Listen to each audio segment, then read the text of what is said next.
Palavras de Esperança.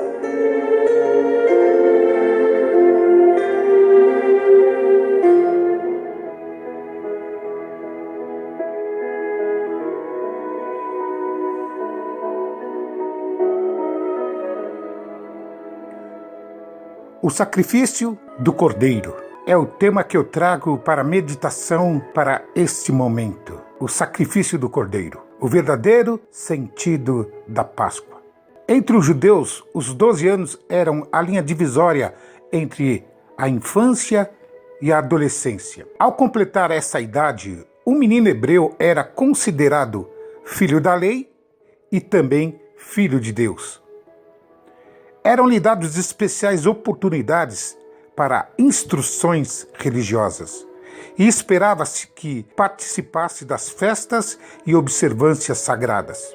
Foi em harmonia com esse costume que Jesus fez em sua meninice a visita pascal a Jerusalém. E como todos os israelitas devotos, José e Maria iam todos os anos assistir à Páscoa. Quando Jesus atingiu a necessária idade, levaram-no consigo. A Bíblia não narra totalmente a infância de Jesus, mas a palavra de Deus nos deixa aquelas informações que Deus julgou serem suficientes para a nossa salvação. Por exemplo, em Lucas capítulo 2, verso 21, nos informa que aos 8 dias de nascimento foi-lhe dado o nome de Jesus, que pelo anjo lhe fora posto antes de ser concebido. É interessante notar também que quando os 8 dias foram cumpridos, ele foi levado para ser circuncidado. E segundo ainda a palavra de Deus, quando Maria cumpriu os 8 dias da sua purificação, o levou para Jerusalém para ser apresentado ao Senhor. Lucas capítulo 2, verso 21 a 24. O menino crescia e se fortalecia em espírito, cheio de sabedoria e graça. Assim diz o Senhor. A graça de Deus estava com ele. E todos os anos, seus pais o levavam à festa da Páscoa. Quando Jesus completou 12 anos, subiram a Jerusalém, segundo o costume dos povo hebreu. Haviam 3 festividades anuais: a Páscoa, o Pentecoste e a festa do Tabernáculos. Festas essas em que todos os homens deveriam comparecer perante o Senhor a Jerusalém. E notem, não poderiam comparecer de mãos vazias. Eram as festividades importantes, solenes, sagradas. Dessas festividades era a Páscoa a mais concorrida. Meus irmãos, compareciam muitos de todos os países por onde os judeus haviam sido espalhados, ou seja, a diáspora, que significa dispersão, ou seja, o povo todo que tinham saído, banido, refugiado, fugido, todos aqueles que tinham sido espalhados por todo o mundo. E de toda parte vinham peregrinos à Palestina, vinham adoradores em grandes números. A viagem à Galileia levava diversos dias e os viajantes se reuniam em grandes grupos para poderem, assim, se fortalecerem e se protegerem. Poderiam se unir, porque durante a longa jornada, muitos a faziam a pé. As mulheres, os de mais idades viajavam em boi e asnos. O trajeto era perigoso, acidentado e perigoso.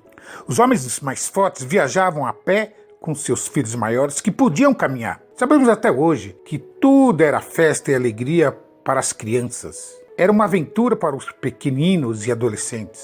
Meu caro ouvinte, a festividade pascal era esperada com muita alegria e uma grande expectativa. O tempo da Páscoa era o equivalente ao nosso fim de março ou começo de abril. E toda a cidade era adornada com flores e alegrada com os cânticos dos pássaros. Durante o percurso da jornada, por todo o caminho encontravam-se lugares memoráveis na história de Israel.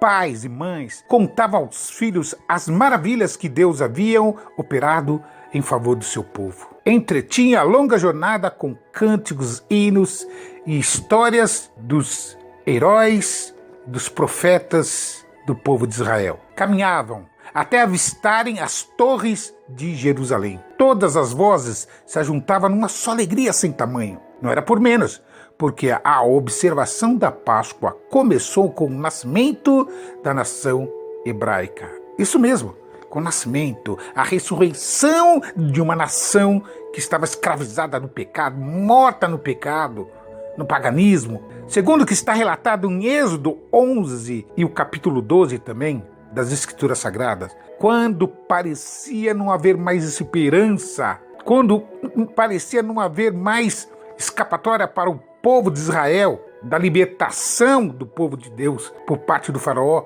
que os perseguia, Deus ordenou a Moisés que desse ordem ao seu povo para que se preparassem, porque Deus iria realizar um grande livramento. Ah, meus irmãos, a paciência, a longanimidade e o amor de Deus também pelos pecadores e opressores foi demonstrado através de inúmeras advertências ao faraó. A paciência de Moisés foi testada, sua mansidão foi recompensada e o caráter misericordioso de um Deus de amor foi comprovado. Após inúmeras advertências ao faraó do juízo final, Deus, em contrapartida, instruiu ao povo hebreu para que cada um se purificasse, se preparassem e tomassem um cordeiro para cada casa. Veja que interessante. E o que é mais interessante, se a família fosse pequena, como solteiros, viúvos, poderiam chamar o vizinho para compartilhar do cordeiro.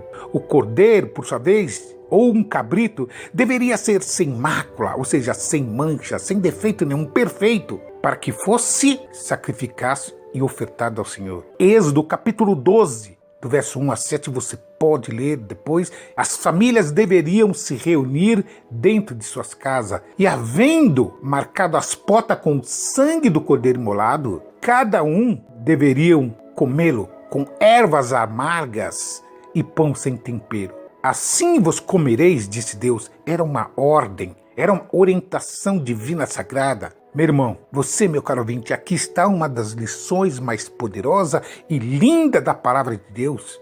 Aqui está uma história de cunho solene, importante, que o inimigo não quer que você a compreenda. Assim como a cerimônia do Natal, a simbologia original, o propósito genuíno da Páscoa cristã foi deturpada, maquiada pelo inimigo de nossas almas. Porque a Páscoa, a cerimônia da Páscoa, nos aponta, nos mostra que o pecado é um monstro. O pecado nos afasta de Deus. O pecado afasta a criatura do Criador. O pecado nos impede de tocar, abraçar, falar pessoalmente com Deus. O pecado nos afastou de um Pai de amor. Imagine você que o pecado fez nos afastar dos nossos pais. Já pensou? Isso é triste demais. É como se o pecado impedisse de você falar com a sua mãe, falar com o seu pai para sempre. Fomos nós, não Deus, que se afastou. Como um filho foragido ou uma filha fora do lar, o pecado separou pai e filho. O pecado separou filhos e mãe. Mas Deus não foi pego de surpresa. Ele, na sua onisciência e sabedoria, sabia que o homem poderia escolher pecar. Então, Deus transfere, através da cerimônia, do sacrifício do cordeiro, a culpa do homem ao cordeiro inocente. Esta é a Páscoa do Senhor. Significa um plano de salvação, uma maneira de Deus imputar inocência ao pecador e transferir a um cordeiro divino, a um cordeiro inocente. Agora, passado mais de 1000 anos, a situação é outra. Mas o inimigo é o mesmo.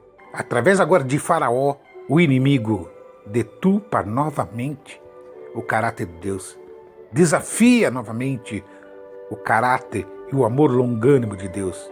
Ah, meu caro ouvinte, todos que seguiram a ordem divina e obedeceram às instruções divinas, marcando o batente de sua porta com o sangue do cordeiro, escaparam da ira divina. Não bastava o simples ritual de marcar a porta. Eles deveriam compreender o que estava por trás desse sacrifício do cordeiro. era aceitar o plano da salvação, aceitar o sacrifício de um cordeiro inocente. Meu caro ouvinte, o verdadeiro significado da Páscoa, sacrifício de sangue inocente para salvar os pecadores. Esse culto, porque era um culto, começou lá no Éden. O cordeiro simbolizava Jesus. E agora, no Egito, por mais de 400 anos, no cativeiro, na idolatria, na desobediência, Deus orientou o seu povo para que fizessem o sacrifício pascal. Um sacrifício de um cordeiro substituto. Não era algo estranho para eles. Desde os patriarcas, Noé, Abraão, Adão e Eva, foram orientados também a praticar esse culto de adoração, de aceitação de um cordeiro inocente que estava morrendo por eles. Assim como fez com Adão e Eva, Deus os orientou. Deus não os deixou na perdição. Isso mesmo, a Páscoa é um culto de livramento diário. Deveria ser perpetuado, lembrado por todo o mundo, em todas as gerações futuras. No entanto, foi deturpada pelo inimigo, pela mesma serpente do Éden. Assim, pois, fareis, diz o Senhor, comereis, disse Deus, cingi-vos vosso lombo, calçai vossos sapatos para tomar o cajado, estejais preparados. Comei apressadamente, estejai atentos, pois esta é a Páscoa do Senhor. À meia-noite todos os primogênitos, os filhos mais velhos dos egípcios foram mortos, desde os animais até os servos do Egito. Êxodo capítulo 12, verso 29. E hoje, atualmente, está acontecendo a mesma coisa. Muitos não estão preparados, muitos não estão aceitando o sacrifício, o plano da salvação. Muitos não estão aceitando o sangue do Cordeiro. Ah, meus amigos, Faraó também. Aparentemente, Faraó parecia estar aceitando. Mas assim os hebreus saíram apressadamente do Egito, como uma nação independente, livres. Portanto, a Páscoa também é o quê? É uma comemoração à independência de um povo. Porque Deus ordenou, quando vossos filhos perguntarem, que culto é esse? O que é a Páscoa? O que significa tudo isso? E assim diz o Senhor, Êxodo capítulo 12, verso 26 a 27. Responderei, é o sacrifício da Páscoa do Senhor, que passou por cima das casas dos filhos de Israel, ou seja, o anjo destruidor no Egito livrou o povo hebreu. É uma história fantástica, mas, no entanto, desconhecida até mesmo pela maioria do povo evangélico. A prova é que mesmo nos tempos de Cristo, a observância desse culto tão sagrado, tão importante, era deturpada. Veja que interessante, a observância hoje está denegrida também, em meras formalidades. Assim é na atualidade, uma mera data comercial, como a data do Natal, puro comércio, em sincronia com os rituais paganizados. E o inimigo sabe muito bem como explorar e tirar vantagem de tudo isso. Afinal, ele é o rei do disfarce, da mentira. Recentemente, um filme de produção nacional foi destaque nas mídias televisivas e redes sociais. Os 10 Mandamentos. Teve um pacto de proporções cinematográficas dignas de Hollywood. Foi um sucesso.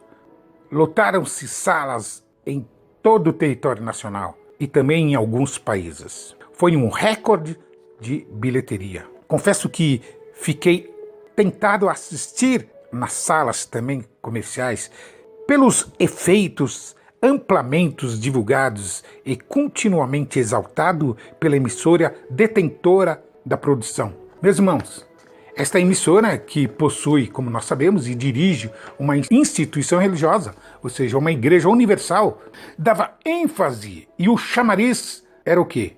Eram os milagres, principalmente o milagre da abertura do mar. Centenas de milhares de fiéis foram convidados a lutar em salas de cinemas, contribuindo assim para alcançar o sucesso de bilheterias, que deixaram os diretores de Hollywood morrendo de inveja. Querido irmão, meu amigo ouvinte, permita-me aqui fazer um comentário. No entanto, quero deixar bem claro que, sem querer generalizar, mas é com muita dor no coração que expresso agora a minha conclusão em relação a tudo isso. Não querendo julgar e nem criticar aqueles que foram assistir. Notem bem, assim como as novelas dessa emissora, que tenta concorrer com outras mais poderosas, comete um grande equívoco, talvez desapercebido até mesmo pela audiência cristã.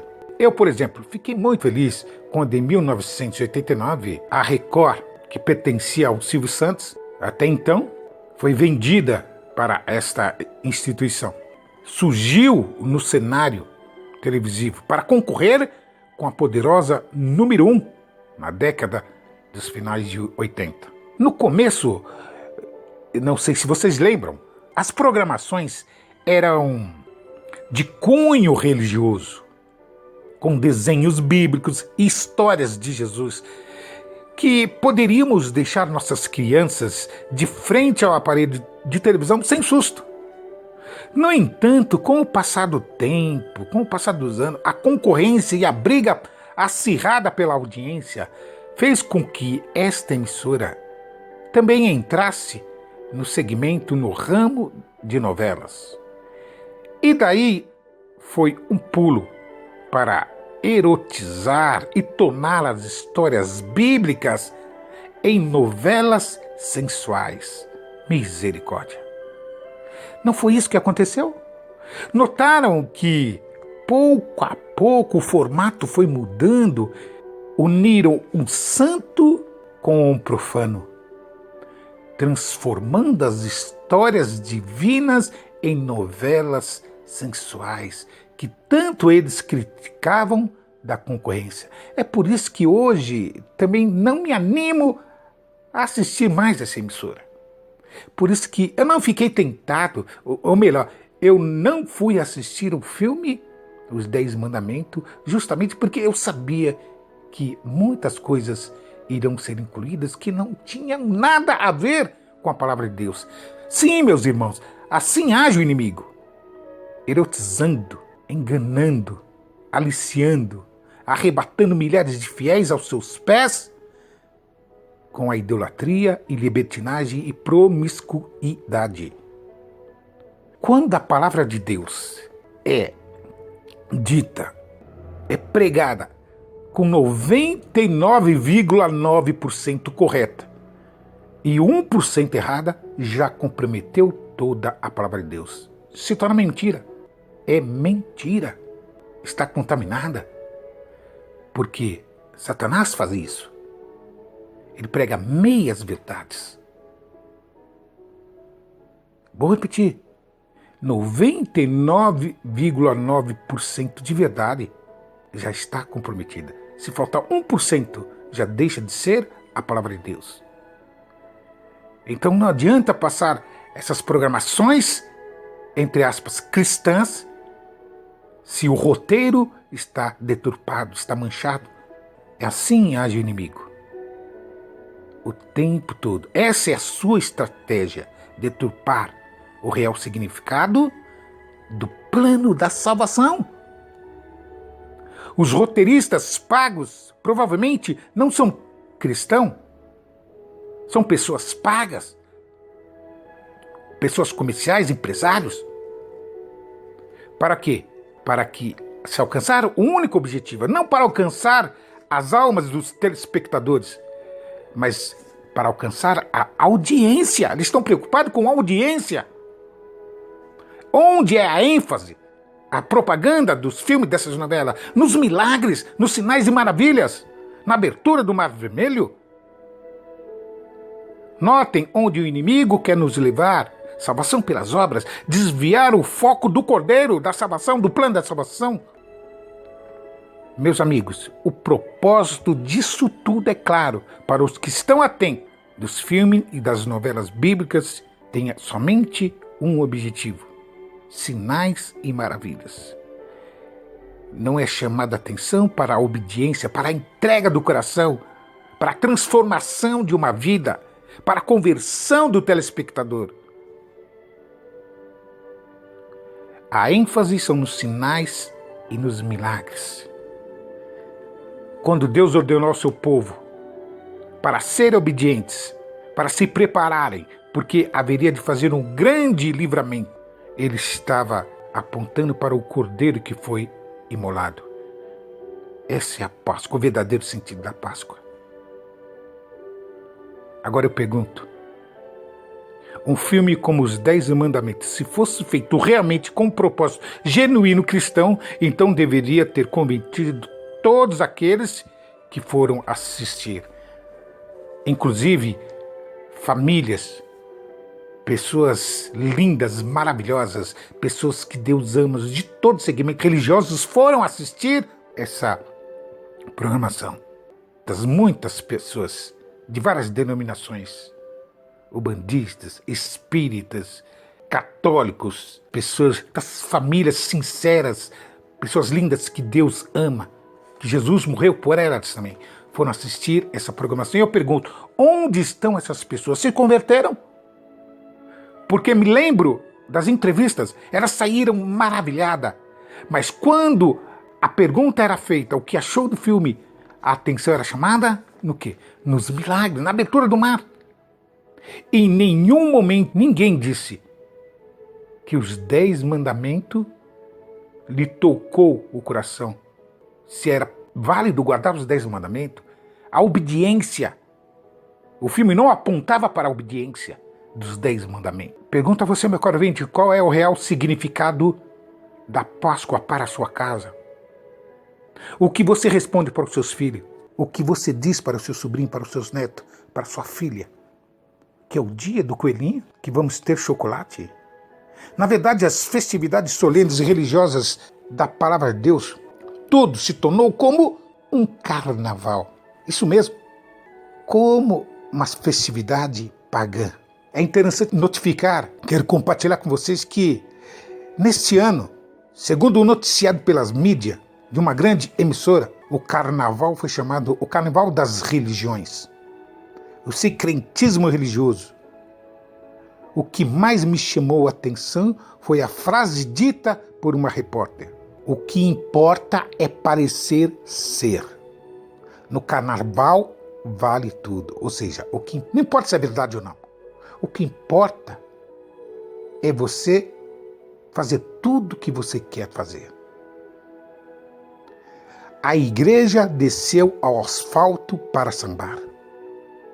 Com Nossa Senhora, com Jesus, com Exu, misericórdia. Agora eu pergunto, quem se alegra com tudo isso? Não lhe parece familiar essa artimanha de misturar o santo com o profano? Não ficarei surpreso se daqui 5 ou menos, talvez 10 anos, as escolas de samba e as igrejas também tiverem aí os seus blocos carnavalescos ou participar também de uma escola de samba. Eu não ficaria surpreso pelo rumo que está andando. Porque a igreja desceu ao asfalto agora. Foram participar do carnaval de Jesus. Ah, meus amigos, quando Deus disse, que culto é esse? Quando lhe perguntares, quando seus filhos perguntaram o que significa a Páscoa, o que você vai responder? A Páscoa deveria ser tanto comemorativa como típica, apontando não somente para o livramento do cativeiro do pecado. Deveria cumprir-se uma história de um plano da salvação. A Páscoa deveria significar libertação de um povo que estava no cativeiro. O cordeiro sacrificial representa o cordeiro de Deus em que se acha a nossa única esperança de salvação. E esse cordeiro foi ressuscitado. Assim diz o apóstolo Paulo, Cristo, nossa Páscoa, foi sacrificado por nós. 1 Coríntios capítulo 5, verso 7. E o cordeiro já não está mais entre nós, porque ele ressuscitou. Assim como deveria estar acontecendo conosco, com todas aquelas pessoas que foram assistir os 10 mandamentos, deveriam ter ressuscitado para uma nova vida de pecado, para uma vida de entrega a Cristo. Que a Páscoa é isso também, uma ressurreição. É um típico de uma ressurreição de um povo que estava escravizado, morto nos pecados. Não bastava que o Cordeiro Pascual fosse morto, ou seja, não basta assistir o filme, não basta achar bonitas as histórias de Jesus, não basta gostar, dizer que é cristão, que é crente, que é católico, que é isso, que é aquilo. Você tem que aceitar o sacrifício, você tem que marcar o sangue do Cordeiro no batente da sua porta. Isso significa o quê? Conversão, entrega sincera. Não basta cara admirado, sinais de maravilha com a abertura do mar. Não basta isso, achar bonito. Você tem que entregar o coração ao Cordeiro. Isso é passar o sangue nas ombreiras das portas. Assim, os méritos do sangue de Cristo devem ser aplicados à alma. Devemos crer que ele morreu não somente pelo mundo, mas que morreu por nós individualmente. A salvação é individual. Nos tempos de hoje, o sinal é o quê? É a conversão. É a aceitação do plano de salvação. É o estudo da Bíblia e a fé em Jesus Cristo que nos faz nos converter. Muitos professam amor e ter fé em Cristo. No entanto, nem sequer tem o quê? Se tem uma Bíblia em casa, não acha um tempo para estudar. Ou seja, não acha tempo para estudar o plano de salvação. Ou seja, não estão marcando sua porta com o sangue do Cordeiro. E a porta hoje é o coração. O coração, a entrega do coração. É por isso que está escrito em João capítulo 1, verso 29. Eis o Cordeiro de Deus que tira o pecado do mundo. João 1, 29.